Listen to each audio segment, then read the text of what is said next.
get any further than 6 minutes in here. Okay, now that I have my sound figured out, let me make sure I have this as well.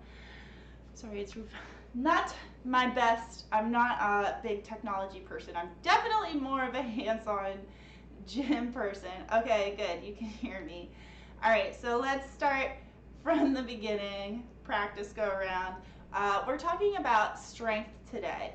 So what strength is, what it means to you, how to get it, and why all of this matters.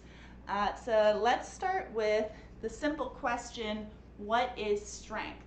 And this is something that is not one correct answer. So I think everybody kind of thinks of strength as like a big beefy guy, really muscular, he looks really fit, or a woman and they look really fit, and that's really how we think of strength, is we think of it as this kind of outside in thing, that you can see strength on somebody, which isn't necessarily true. So just for yourself, take a moment, think about what strength means to you specifically. And I'll give you an example about my definition of what strength means to me.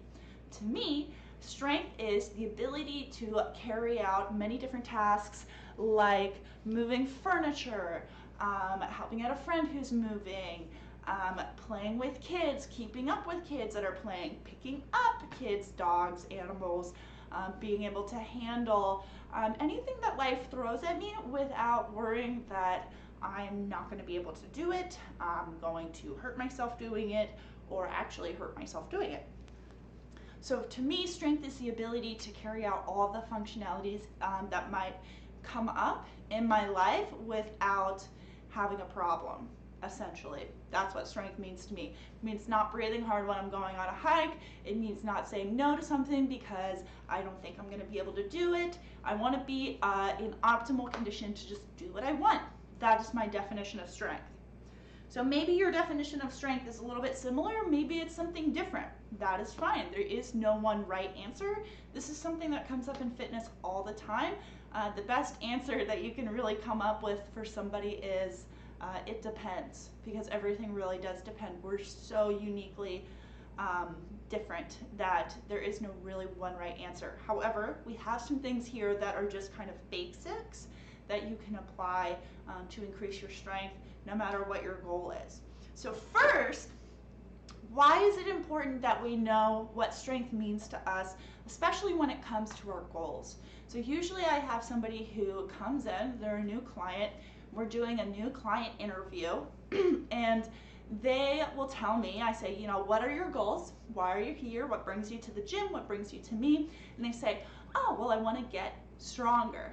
And while this is like a really good goal to have, of course, getting stronger is a great goal to have, it's way too vague to actually be a goal you can accomplish. If you don't know what strength means to you, how do you know when you accomplish that goal? How do you measure it? How do you even know how to get to that goal if you haven't defined it other than just getting stronger? It's like saying, I want to get, you know, kinder. But if I don't define, I want to be kinder to strangers that cut me off in traffic. That's a little bit more of a concise goal that you can know how to achieve it.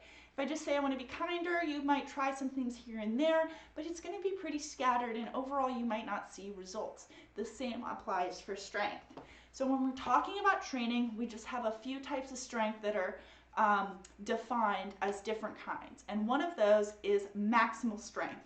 So maximal strength is the most amount of weight that you can lift in a single repetition. It is everything you've got, you can't give it again. A great example is the barbell back squat. You see people putting up their 1 rep max maybe, or talking about 1 rep max, 1 RM you might see on the internet.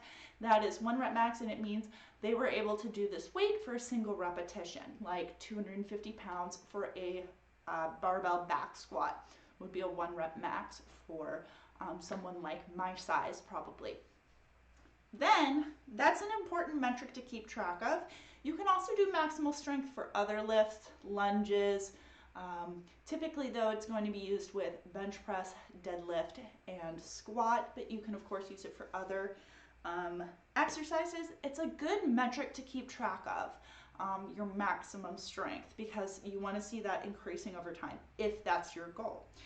So the other type of strength we have is endurance strength, the ability to carry out a movement for a long duration of time. This is your marathon runners, any kind of workout that's going to last longer than 15 to 20 minutes. Rowing, typically you see a lot of cardio done like this, but we can also do endurance, especially with kettlebells. It's really easy to train endurance if we're doing flows or other movements where we're repeating over and over. You might see this with the kettlebell snatch, swing or clean as well, doing like a 10-minute interval of just straight out swings. So endurance is the strength to last a long time. Maximum strength is the most you can push in one go. And then we're also going to add power. And power is strength to create velocity and acceleration. So you probably saw me jump when I was on mute. So that was just demonstrating the power movement of the jump. So the more power you have, so if you have a little power, you can do a little jump. If you have a lot of power, you can do a really high jump. And this is actually what kind of fades early if we're talking about old age. You know, I've fallen and I can't get up, or you'll also notice people, older people, the elderly, they use the arms of their chair to get up out of their chair, and that's because they've lost the ability to power out of their chair. So really useful type of strength to train, but that's what it is. Power is the ability to create velocity and acceleration. Move weight quickly. So those are the three types of strength. Then we have hypertrophy, which is not a type of strength. This is growing your muscles just to make them bigger, not to make them stronger. And I think this is what a lot of training now, these days, popular training, kind of circulates around the bodybuilding world. And that focus is really on hypertrophy. The bodybuilding world cares about making muscles look good. It doesn't care about making them perform well. They're trying to create a shape on stage. And that is not to say that doing bodybuilding type training is wrong or even bad. Neither of those things are true. But if you're working out like a bodybuilder essentially, but your goal is power, but your goal is endurance, but your goal is maximum strength, you're going to find you're putting a lot of work in and not achieving your goals, not getting the results that you want, because you're training for muscle size and not for any of those strengths. So when we think about training and our goals, if you can identify and narrow down what type of strength or what strength means to you, narrow that down and write that down as your goal. I want to increase my maximum repetition, my 1 rep max on my deadlift. I want to increase my endurance on kettlebell swings. I want to increase my power on a kettlebell clean, right? So if you're able to identify the type of strength that you're looking to define and build, that your goal is, you're going to be able to make a plan to get there, rather than just copying bodybuilder workouts that you see on Instagram or Facebook, or even magazines are pretty bad at this. You see this in popular television if you're watching a morning show. It's a lot of stuff that is very focused on just making your muscles look a certain way. And if you're not competing, if that is not your goal necessarily, you're gonna find that you're gonna be pretty unhappy with the results you're getting in relation to the goals that you've set. And that is also to say that training for performance and training for strength, you will not have to sacrifice, looking fit. Think about athletes. Athletes never train for hypertrophy. They do not train for vanity muscles. They always train for performance. They're either training to increase their performance on their power, that acceleration, or maybe they're looking to increase their endurance. They're always focused on these performance type strengths, and they all look good. You know, you don't look at Michael Phelps and say, wow, well, he obviously doesn't do any lat pull downs. You know, why isn't his back defined? If you train for performance, you will still look great. So don't worry just because you're sacrificing the bodybuilding type life and training that you're going to also sacrifice looking good, because that is just not true. It's not the only way to work out. It's still a very valid way to work out, I might add, but keep in mind the goals of a bodybuilder and your goals. And if they are not the same, I would reconsider copying their workouts. All right, so big lecture about what different types of strength are, why it's important. In the Kettlebell Deep Dive course, we go way into specific movements with the kettlebell. So if we're talking about building strength, it's also important to know your strength movements, the hip hinge, the squat, pushing and pulling, rotational power, how to train those different subsets, how to train endurance, power, all of those movements.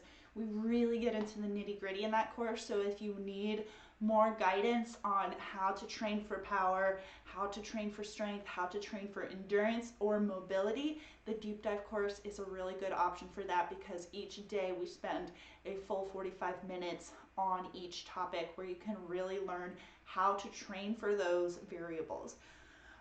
But we're going to talk about some more general stuff that can be applied to everyone, rather than getting into building a specific program for you.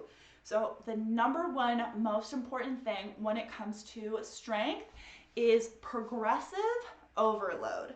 So what does this mean? It means over time, as you progress, you are overloading each time. You're kind of increasing either, there's three options here. You can increase the volume that you're using.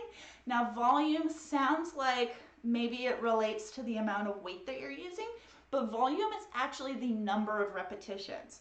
So a great example of this would be, say on the first day of my workout program, I do 10 lunges per leg with just my body weight. Then by the fourth week of my workout program, I'm doing 20 body weight lunges each leg. So I haven't increased the weight, but I've increased the overall number of repetitions, the volume. So by progressing, overloading the number of repetitions over time, I've increased the strength of my lunge. So that's the first way we can use progressive overload.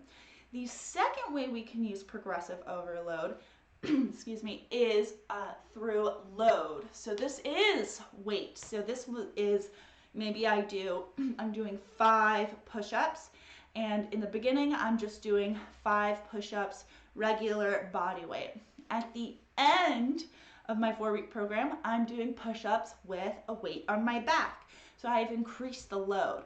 Or a more simple example would be starting at week 1, doing 10 squats with a 20-pound weight, and then at week 4, doing 10 squats with a 30-pound weight. So I increased the weight, but I did not increase the repetitions, the volume. But I've still increased my strength because I've progressively overloaded the load variable. The third variable, which is really something that I follow, I don't know if I've read this per se, I would say volume and load are the more standard strength coach variables that we play with. But when I think about functional training and training for life, optimal training, and also just my beginner clients who are just starting out, say you can't do a pull-up or a push-up yet, is variation. So progressively overloading the variation. So I'll just show a quick example for that because a little bit easier, but basically doing different variations of an exercise that get harder over time. So week 1, I'm doing a plank from my knees, and it's just a low plank. This is an easy way to do a plank. Then on week 2, I start doing it from both feet with my feet staggered. Then on week 3, I do it with my feet stacked. And week 4, I do it with my leg up. And this is all the plank. Technically, I've increased the load, but I'm focusing on the variation. So I increase the difficulty in the variation as time goes on. Why is progressive overload so important? The reason for this is your body is constantly adapting to the world around it. Let's see, what would be a good example of this? This happens in all cases with our bodies, not necessarily just with exercise as well, right? Think about if you live in a cold climate all the time. You adapt to the cold, your body becomes used to the cold. And then when you go somewhere a little warmer, you're so hot. But the locals are not super hot, they feel comfortable. The reason being, your bodies have each adapted to a different environment. The same thing is happening with exercise.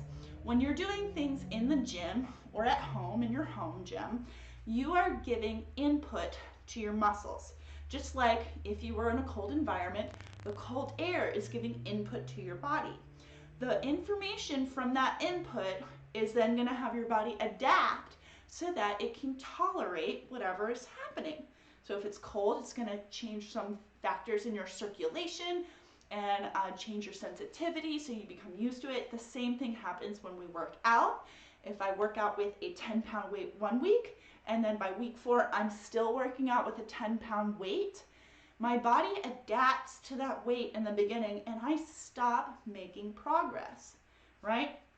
If I live in that cold environment, my body isn't going to keep adapting to colder and colder environments. If I live in Michigan, it's not going to adapt to the climate of Antarctica because I'm not there, right? If I wanted that, I would need to continue to push the limits. So overloading that cold stimulus, same thing with exercise. If you are not pushing the limits, you're not going to be getting anywhere because your body, once it has adapted to something, it's happy. It's like, okay, I've created homeostasis. I can stay right here. Things are back to normal, good for me. So that's why you either want to increase the number of repetitions, and you can do this week by week. You can do this every 2 weeks. You don't want to do it every workout. You want to give yourself, it takes about a week or 2 for the body to adapt. And if you try to increase and you fail, it's okay. Go back down, take another week, and try again. But you do have to continue advancing. Obviously, you're going to run out of room to advance. There's going to be a limit. So that's a good time to take a break. Take a week where you go a little bit lighter. I like to do this about every 6 to 8 weeks, but taking a little break, letting your body rest, recover, and then going back into your progressive overload. So that's another important part too, is we keep increasing. Eventually we're going to get to a point where we hit a limit, that plateau. Everybody talks about the plateau when they're losing weight or gaining strength. That's a great time to take a week off, deload, and then come back to it, and you'll find that you have more progress. So that goes back to another principle of strength training that everybody can follow that is so important, which is recovery. And I don't see enough people talking about this. Recovery is as important, if not more important, than your workout itself. The reason being, right, we talk about the body's ability to adapt to the stimulus, right? So what does that tell you? It tells you that the stimulus isn't the magic. The magic is the body's adaptation to that stimulus, which doesn't happen in the gym. It's happening away from the gym when you're recovering, when you're sore those 2 days after the gym, when you get a really good night's sleep after the gym, or when you feel really hungry after the gym. All of those recovery processes, your body taking in nutrients, rebuilding so that next time it can face the challenge with a better ability. So taking your recovery seriously is so, so important. Part of that can be taking a week off, deloading for a week. Another part of that can be keeping track of your nutrition. And I'm not a nutritionist, so I'm not going to tell you what to eat, but I can give you some guidelines. For example, make sure you're getting lots of vegetables and diverse vegetables. Really good sources of micronutrients, minerals, all these things that help your cells function well. You're talking about building strength. Those are your little cells, and they need micronutrients, which come from vegetables, some fruit, but a lot of vegetables. Try to eat diverse amount of vegetables, different colors throughout the day. Lean proteins, also really good, and carbohydrates. And get some of those good starchy carbs as well, things with lots of fiber. We like lentils, we like oatmeal, we like rice. Starches and carbs should not be feared. They are actually going to help power you in the gym, especially if you want to build strength. Please, please, please eat your carbs, and make sure you're eating enough for your body. Make sure you're not eating too much for your body. A great resource that is free is tdeecalculator.net. This stands for Total Daily Energy Expenditure. This is the amount of energy that your body uses every day to do what you're doing.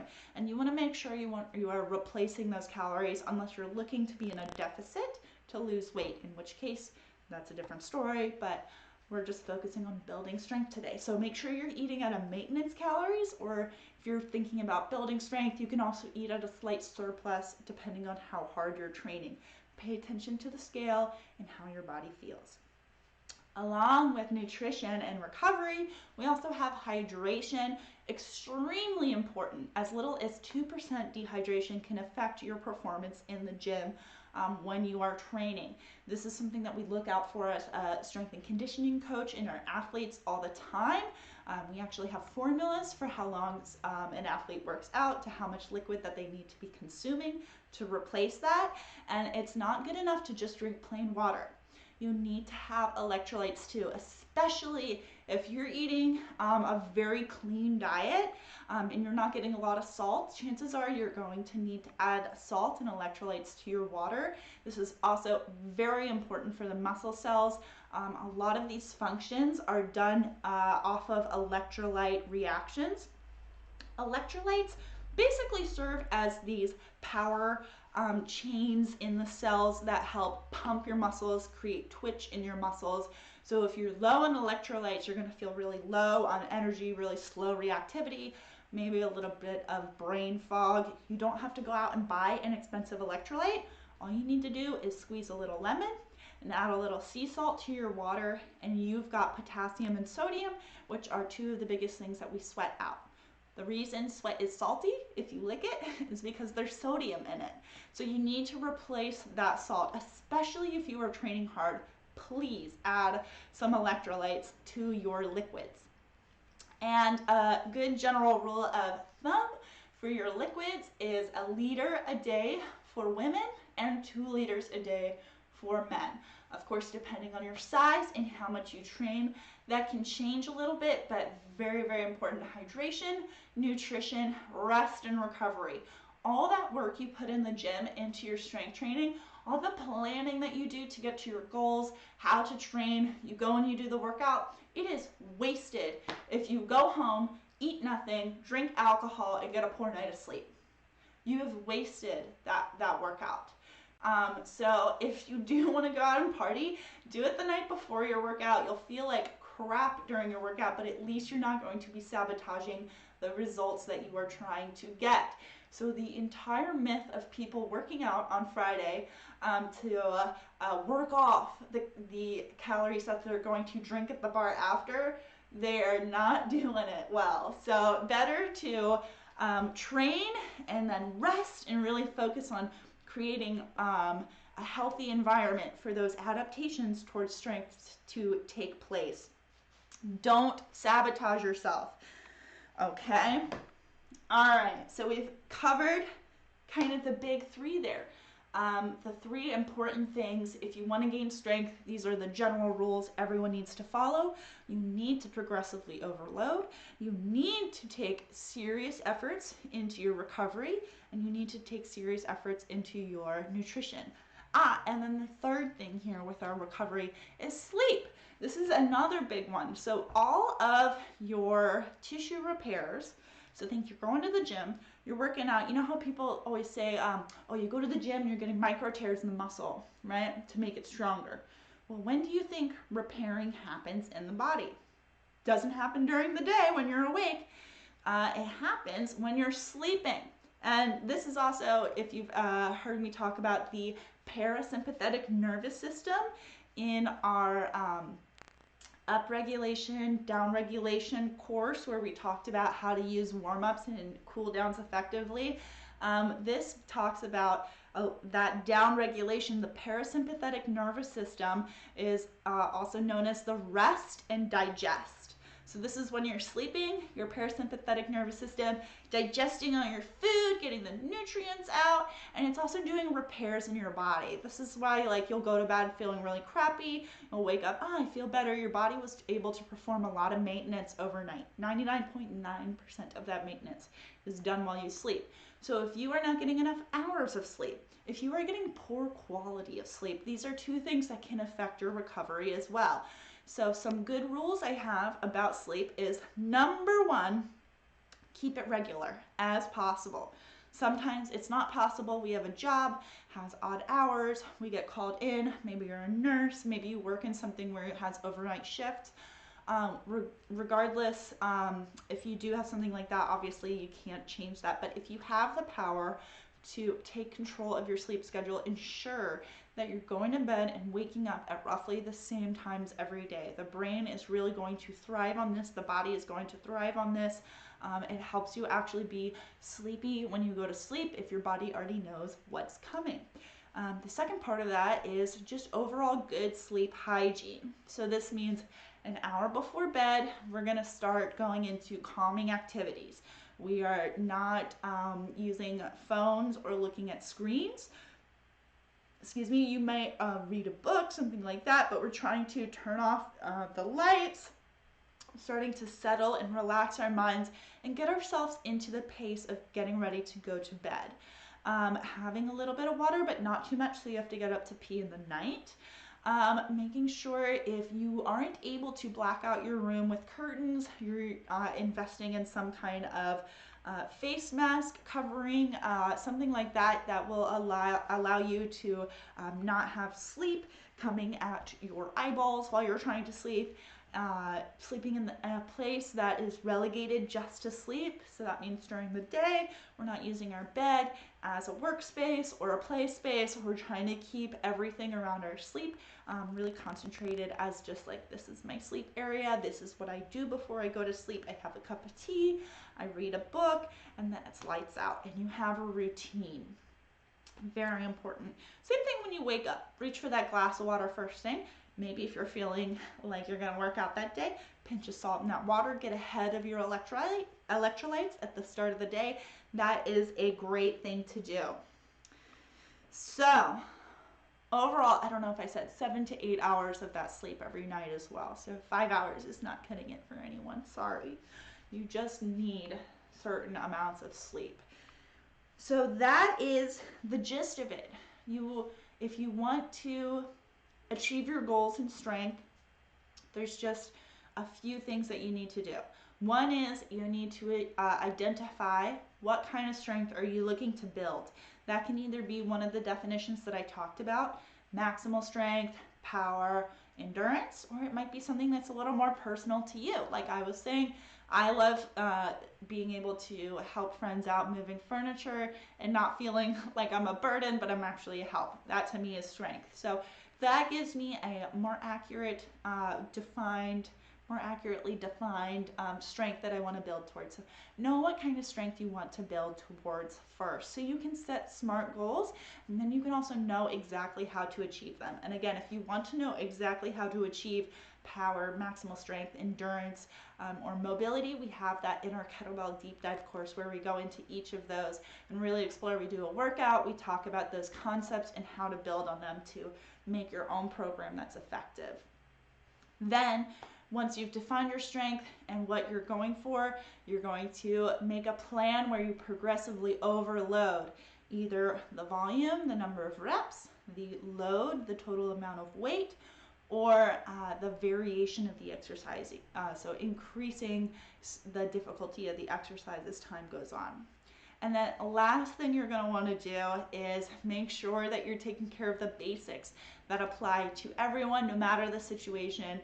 So the progressive overload, rest and recovery, sleep, and nutrition and hydration. So if you're covering those cornerstones, and you're being honest with yourself and you're being honest with me, I promise you, you're going to be able to achieve goals. If you need more help finding those exact variables, or even more help just discussing your goals and really narrowing it down, that in itself is a skill, is being able to actually find out what your goal is. Because I do find that a lot of people say, I want to get stronger, but they don't really have something in specific in mind. So really identifying your goals, writing them down is a very important part of reaching them. This is when it comes to strength or anything else. So if anybody has any questions, you can always email me, you can DM me, you can find me on my website. I guess you can always drop it in the chat box, but I'm gonna be closing this, so I don't know if it's gonna stay open very much longer. I don't think the chat box stays open. But hopefully this gave you a good starting point for understanding how you're going to go about achieving the strength goals that you want. If it wasn't helpful, let me know. If it was helpful, let me know. This is my first time doing kind of just talking webinar. Usually I work out and I'm a little more active, but for this time, just talking about our basics, and then this gives you a good starting point. If you already know what you want, you might go for a kettlebell deep dive course. If you're looking for other information, it is all there. So thank you very much for tuning in and listening to me talk a mile a minute. I love talking about this kind of stuff. I've always found that there's always more to learn when it comes to exercise, especially these days. We've got a lot of research on our side, which is different. It used to be a little more like the bro science in the gym. You would just have the bodybuilders or the biggest guy in the gym tell you what to do. He would say, I eat 12 eggs a day, and that's how I get strong. So people started doing that. But now we know that, thanks to research-backed science, sleep, nutrition, these cornerstones are really what it's about when it comes to having success in achieving our strength goals. So that all said and done, thank you for coming and watching me today. Be sure to take some time to move on your own today. It doesn't have to be strong, but just a reminder to show your body some love today. Maybe it's with me, maybe it's by yourself, maybe it's with somebody else. It doesn't matter, as long as you are having fun, living peacefully and playfully in your body. Give yourself a pat on the back for showing up on my mat today, and I will see you all next time.